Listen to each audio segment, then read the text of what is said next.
mantan Menteri Perdagangan Thomas Trikasih Lembong atau Tom Lembong sebanyak 3 kali sebelum menetapkannya sebagai tersangka kasus importasi gula. Kepala Pusat Penerangan Hukum Kejaksaan Agung Hardy Siregar mengatakan pemeriksaan Tom Lembong dalam kapasitasnya sebagai saksi dilakukan sejak 2023. Kejagung baru menetapkan status tersangka pada Tom Lembong dalam panggilan ketiga Selasa kemarin.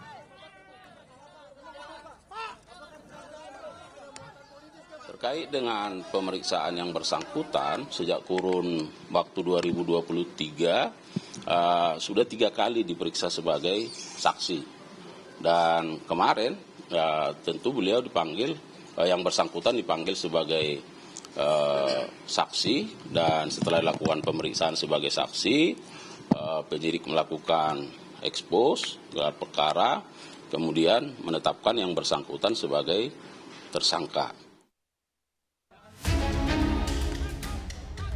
Kejaksaan Agung menetapkan mantan Menteri Perdagangan Thomas Trikasih Lembong sebagai tersangka kasus dugaan korupsi impor gula.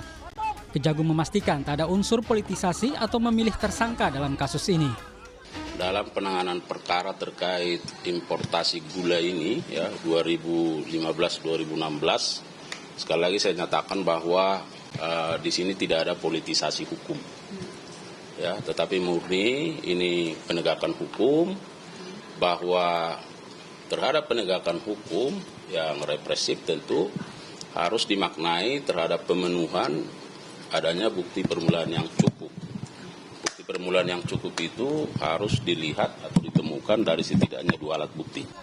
Tom Lembong diduga menyalahgunakan jabatannya sehingga menyebabkan kerugian negara hingga 400 miliar rupiah.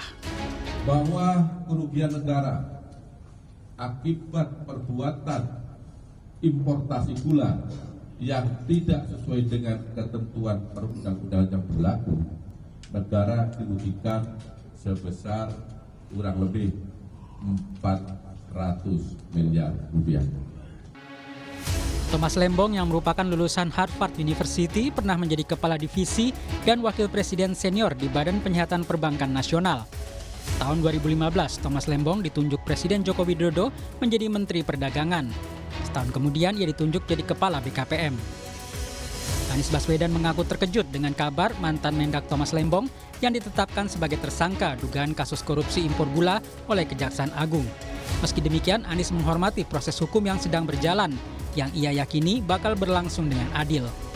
Anies memberikan dukungan moral kepada Tom yang merupakan bagian dari tim suksesnya pada pemilihan presiden 2024 lalu.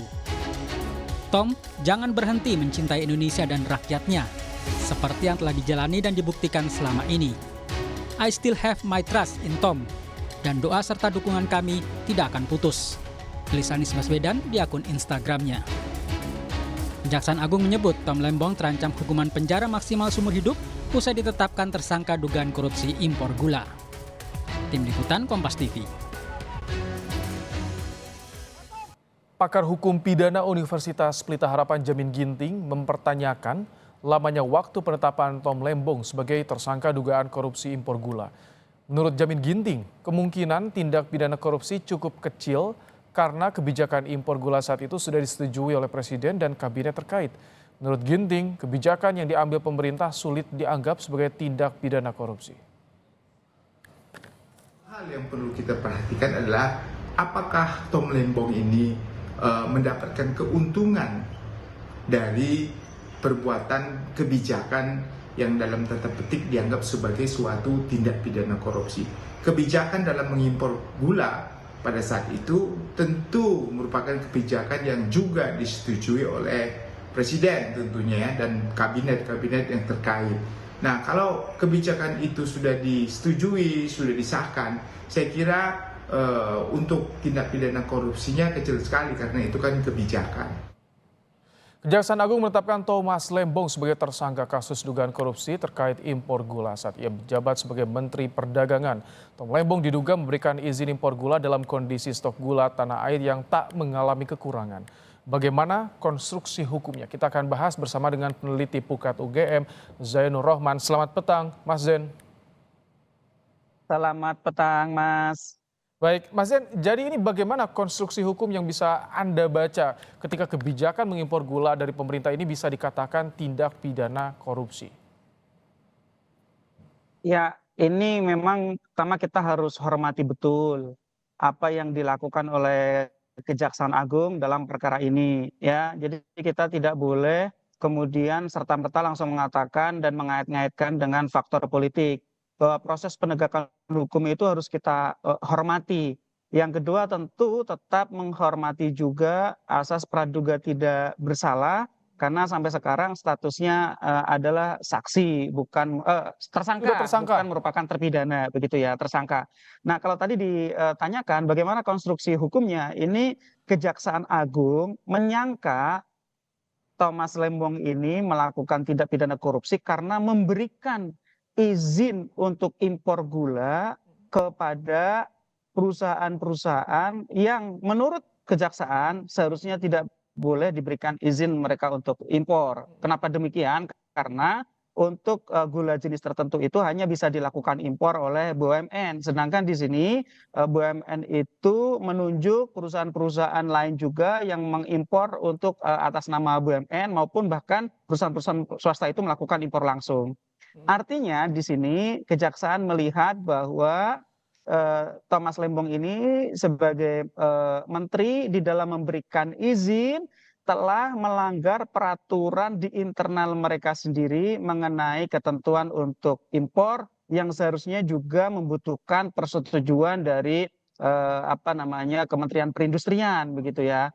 Nah, sehingga kalau menurut kejaksaan akibat dari izin impor yang tidak sesuai dengan ketentuan ini, maka BUMN yang seharusnya diberikan izin impor tetapi kemudian akhirnya melibatkan swasta itu kehilangan potensi keuntungan sebesar kurang lebih 400 miliar rupiah. Ini cukup Itu hanya bisa konstruksi yang terungkap di disangkakan. kerugian negara, Mas Zen. Ini bisa cukup di kerugian negara saja, tidak perlu ada yang menguntungkan diri sendiri dari Thomas Lembong, atau perlu dibuktikan juga soal menguntungkan diri sendiri? Ya, ini kasus ini nanti akan sangat keras perdebatannya di persidangan. Ya, jadi menurut saya kita hormati saja kasus ini, kita tunggu nanti di persidangan akan seperti apa. Kenapa? Karena sejauh ini kejaksaan tidak menyampaikan informasi ada atau tidaknya misalnya perbuatan curang untuk keluarnya izin tersebut atau apakah izinnya itu keluar karena dibeli menggunakan suap atau gratifikasi atau misalnya ada bentuk-bentuk fraud yang kemudian menyebabkan izin itu keluar, adanya penipuan atau juga persyaratan-persyaratan yang dipalsukan. Kita belum mendengar sejauh ini. Kalau tanpa itu semua, kita juga ikut bertanya apakah sebenarnya pasal 2 dan pasal 3 ketika dibentuk oleh pembentuk undang-undang itu ditujukan untuk menjerat semua pihak yang bertentangan dengan undang-undang atau memang yang dimaksud oleh pasal 2 dan pasal 3 itu adalah untuk menjerat pihak-pihak yang curang di dalam memperoleh keuntungan untuk diri sendiri atau orang lain, Mas. Ini kan sudah lama terjadi peristiwanya di tahun 2015, tahun 2017 BPK sudah mengeluarkan hasil audit. Dari Pukat juga mendapatkan salinan ketika audit impor gula itu. Karena jika bisa disandingkan, itu ada perusahaan yang terkait juga dengan beberapa induk koperasi yang menjadi alasan Thomas Lembong itu memberikan izin. Ya, tentu itu nanti akan menjadi materi penyidikan dan nanti akan menjadi bagian dari pembuktian ya. Saya juga ingin mengetahui sebenarnya, ini perusahaan-perusahaan yang memperoleh izin, itu sebenarnya perusahaan siapa saja? Apa kepentingan di balik perusahaan-perusahaan tersebut? Apakah juga perusahaan-perusahaan tersebut yang diberikan izin impor ini memiliki hubungan misalnya dengan para tersangka atau juga misalnya para politisi lain yang memiliki power besar untuk menentukan izin impor begitu ya, atau mungkin punya kuasa untuk trading in influence, mempengaruhi menggunakan pengaruhnya untuk keluarnya izin impor ini. Jadi memang menurut saya menuduh kejaksaan politis ataupun ya sebaliknya menuduh secara langsung bahwa ini para pelaku benar-benar merupakan korupsi, menurut saya terlalu dini, terlalu awal. Kita lebih baik ikuti proses persidangannya agar nanti semuanya bisa terungkap dengan jelas, dengan lengkap bagaimana sebenarnya kejadian yang disangka sebagai tindak pidana korupsi ini terjadi. Sekali lagi Mas, saya tuh sangat menunggu-nunggu Apakah dalam keluarnya izin impor ini itu ada suapnya? Apakah ada Oke. fraudnya? Apakah ada kecurangannya? Itu yang saya tunggu-tunggu sebenarnya. Jadi nanti apa yang harus dilakukan Kejagung yang harus disampaikan juga pada publik agar menguatkan kalau proses ini tidak ada unsur politisasi? Yang menurut saya harus transparan di semua prosesnya. Dari tahap penyidikan ini sampai nanti di tahap penuntutan transparan. Kejaksaan perlu menyampaikan informasi secara berkala mengenai progres penanganan perkara ini kepada publik secara terang benderang tanpa ditutup-tutupi. Juga perlu disampaikan siapa saja sih sebenarnya beneficial ownership dari perusahaan-perusahaan yang diberikan izin impor gula tersebut.